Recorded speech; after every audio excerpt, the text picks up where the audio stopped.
That was choreography. This is the last section of our guidelines. It's creative customization. This is all about customizing the animations, going a bit outside the world of material and outside the pieces of paper. This is actually about animating icons and creating custom animations, like little animations or transitions, subtle transitions between icons or little animations. System icons. This is quite cool. So it shows you that a menu, when tapped, becomes a back. And this provides a great consistency between the two, because whenever you tap on the menu and the menu becomes a back, it clearly identifies the fact that if you want to go back to the menu, you have to go back. It's able to be both things. Yeah. It provides a semantic relationship between the two. The fact that the icon itself, the three lines, become the back, it signifies that there is a connection between the menu and back. Like if you want to go back to the menu, this is the back arrow. So I think it's quite beautiful. The same is with the play icon that becomes a pause. And again, we can see a lot more going on here, right? There is a radial transformation that we just saw. What else do we see? The arc. The arc. Down. Yeah, exactly. And there is an ease out effect. It slows down as it expands. The icon itself becomes the focal point. Right? It's the only element that is present in both states.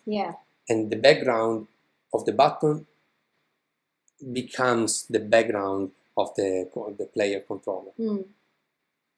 It's beautiful, isn't it?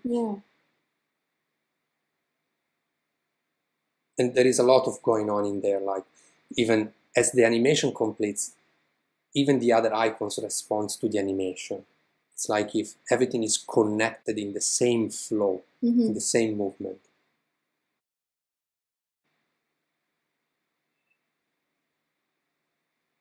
This is a plus that becomes another icon. And these are product icons. These are icons that they show maybe the first time the user installs an application, and it's just a nice introduction for the app. It's not seen every time. But this shows some of the thinking that goes into making these beautiful icons. And again, they use the same principles of physics. Speeding up, slowing down, easing in, easing out. Exactly. Then there are shadows and all of the other elements that are characteristic of material design. So this is the active photos. This is the Gmail. The Gmail, I like it because, as they say, it's more playful and it has almost a personality. And that's because it bounces a bit. It's like if it's almost excited.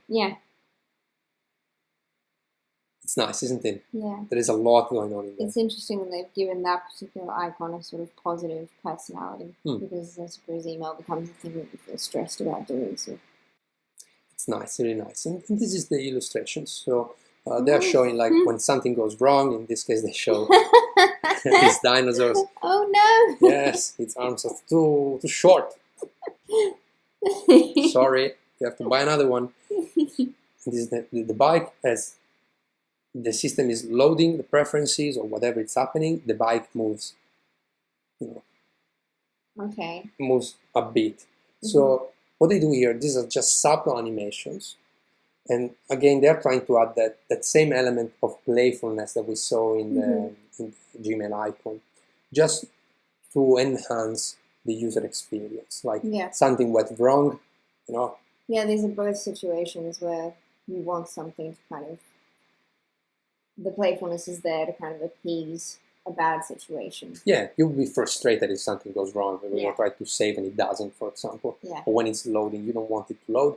So what they do is they add a little element that makes you smile for that in that situation. So it improves a bit the user experience. This is an animation that rewards the user. So in this case, this animation happens when the user clears all the inbox. So there are no more emails to read. So it's like now it's sunny day. Exactly, it's a nice day, and the animation is really lovely. It's nice. You can see they even used there's the ripple again, and the shadows as well. So even though it looks, it doesn't look realistic in terms of a drawing, it has elements of reality inside it. Absolutely. It keeps consistency with all the other guidelines that we just saw. For example, it slows down, it follows the ripple, as you said. It keeps consistency all along. The other example is about a new functionality. So Maps adds a new functionality. What they do is they teach you the new functionality with a little animation that actually makes it a bit more interesting and memorable. So again, in both cases, they are enhancing the user experience and grabbing your attention, not just for the sake of making you look at something that is moving, but just, they want to improve your experience. And that was it. So that was Material Motion. Did you like it? What do you think? This is very cool. I've learned a lot. That's cool.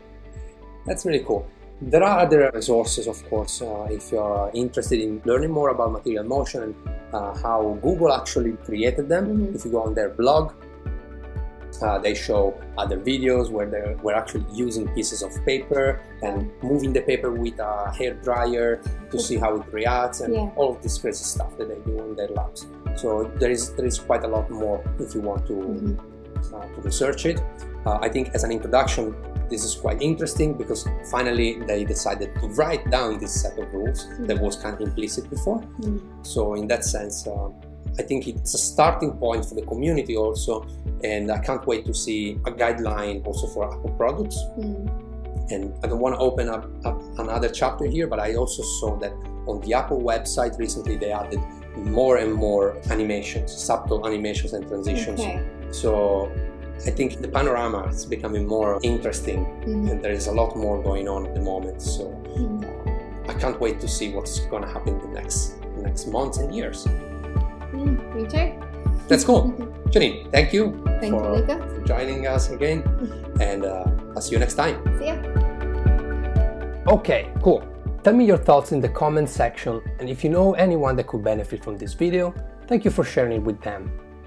To stay up to date with my latest videos on user experience, interaction and visual design, subscribe to this channel by clicking the subscribe button. Thank you for watching. My name is Luca De Angelis. I'll see you in the next video.